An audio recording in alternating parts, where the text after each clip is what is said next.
The greatest people are self-managing. They don't need to be managed. Once they know what to do, they'll go figure out how to do it. And they don't need to be managed at all. What they need is a common vision. And that's what leadership is. What leadership is having a vision, being able to articulate that so the people around you can understand it, and getting a consensus on a common vision. We wanted people that were insanely great at what they did.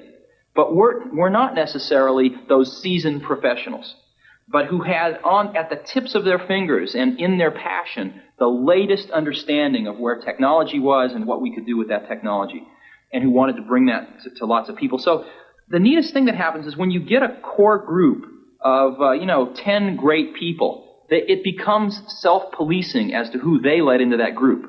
So I consider the most important job of someone like myself is recruiting. We agonized over hiring. We had interviews.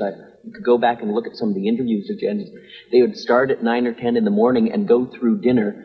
A new interviewee would talk to everybody in the building at least once and maybe a couple times, and then come back for another round of interviews, and then we'd all get together and talk about it. And then they could fill out an application. No, they never filled out. The most critical part of the interview, at least to my mind, was when we finally decided we liked them enough to show them the Macintosh prototype, and then we sat them down in front of it, and if they just kind of were bored or said, this is a nice computer, we didn't want it. We wanted their eyes to light up and them to get really excited, and then we knew they were one of us.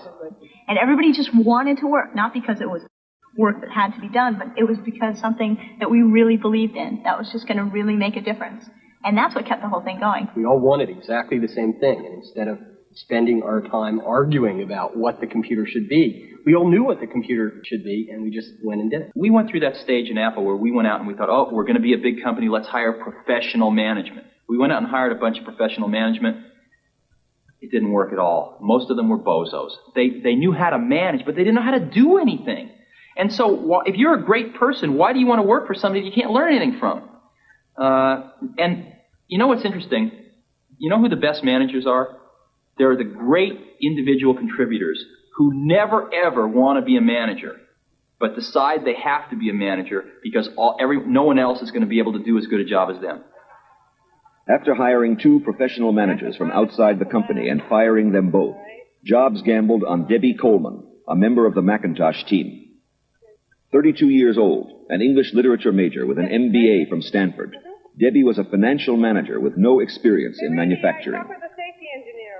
I mean, there's no way in the world anybody else would give me this chance to run this kind of operation. And I don't kid myself about that. This is an incredible high risk, both for myself personally and professionally, and for Apple as a company, to put a person like myself in this job.